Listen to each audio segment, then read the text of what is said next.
Ukraine crisis jolts Europe to push for secure energy supply. Surging energy prices and fears of a Russian invasion of Ukraine are making European leaders think hard about energy security, particularly their decades-old reliance on Moscow for natural gas.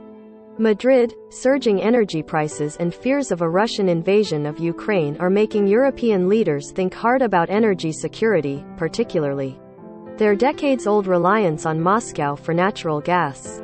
The crisis shows Europe's vulnerability after years of limited progress in completing an energy union, a 2015 vision to allow affordable gas and electricity to flow across borders while diversifying suppliers and reaching climate goals. As renewables like solar and wind are slowly built up and coal and other fossil fuels are phased out, Europe still needs natural gas, and it's dependent on Russia to get it. That came into sharp relief as Europe's gas supply dropped and prices soared, partly because Russia sold less gas than normal, squeezing households and businesses with rising costs. With gas reserves low and concerns a war could interrupt pipeline flows from Russia, the European Union is focused on getting liquefied natural gas, or LNG, by ship from the United States, Qatar, Algeria and elsewhere until renewables catch up.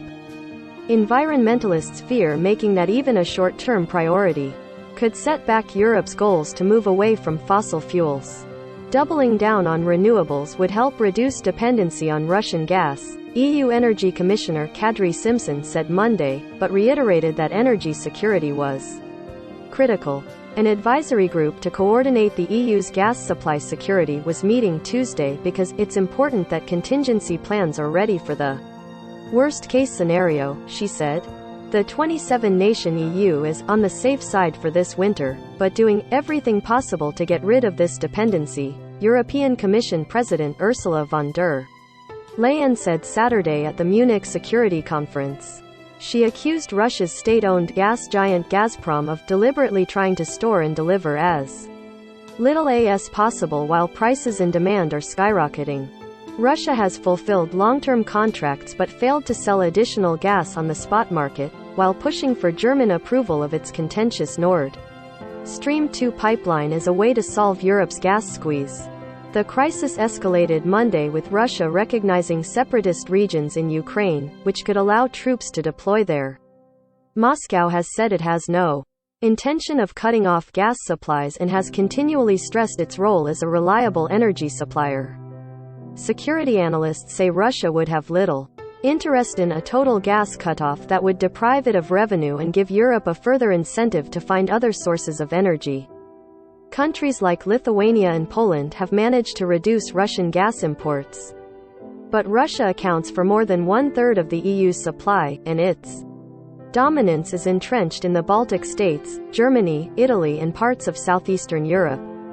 The core issue is that the 27 EU countries retain substantial control over energy policy. Clashing regulations and standards make transport of gas from one country's system to another difficult, even when the network to do it actually exists. Energy companies moving gas across borders, for example, are sometimes charged tariffs more than once or twice. Unfortunately, energy interconnection in Europe is an unresolved issue, Miguel Arias Cañete, former EU Energy and Climate Commissioner who oversaw a proposal for more gas infrastructure, told the Associated Press. It's in moments of crisis that we see the need for market integration and enough infrastructure from a security and procurement point of view, he said, adding that the focus on renewables shouldn't neglect the role of natural gas. After Russia seized Ukraine's Crimea region in 2014, diversifying energy supplies to reduce Russian reliance was enshrined in the EU's 2015 Energy Union plan. Since then, there has been some significant progress. More two-way pipeline connections have been built and more LNG import terminals are planned.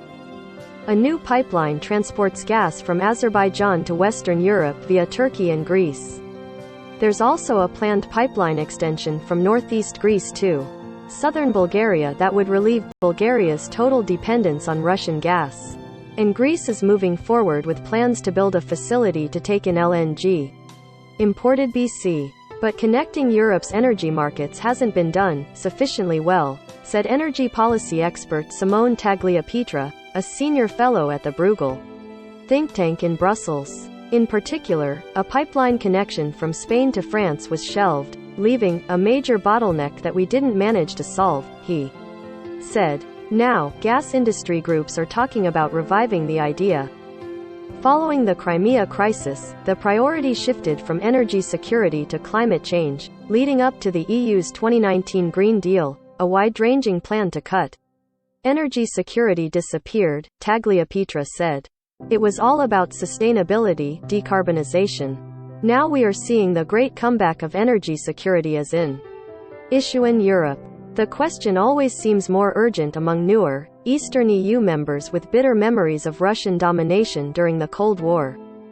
Poland has been working on pipeline connections with neighboring countries, including the Baltic Pipe, which is set to deliver Norwegian gas to Denmark and others starting in 2023. The country also has built the Świnoujście LNG port on the Baltic Sea, near the German border. Since 2015, the facility has helped reduce gas imports from Russia via the Yamal pipeline by a third, to less than 60% of its total gas imports. Polish authorities have vowed not to extend the Yamal deal when it expires next year, relying on more LNG from places like the US, Qatar and Australia. But investing billions in more pipelines or import terminals risks them becoming obsolete amid the long-term shift to renewables, Tagliapietra said. Instead, Europec'll require gas companies to begin the winter with adequate storage levels, he said. Russia's Gazprom didn't fill its underground storage in Europe last summer. It's up to them to decide, and that's not acceptable, Tagliapietra said. Governments also are talking about creating a strategic reserve of gas, either shared among several countries or organized at the EU level. Energy-consuming countries have done that with crude oil since the 1970s. Environmentalists say the solution isn't more gas but action to promote renewables. It is a little bit surreal and surprising, said Elif Gunduzieli, fossil fuels policy campaigner for the Climate Action Network. This approach of adding more regas to the grid to solve the energy supply issue is a little bit like adding another lane to a highway to solve the traffic issue.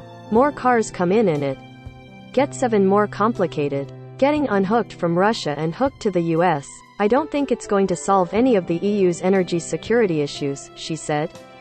And it definitely doesn't solve the climate urgency.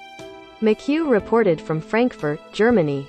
Associated Press writers Derek Gatopoulos in Athens, Greece, and Monika Szyslewska in Warsaw, Poland, contributed.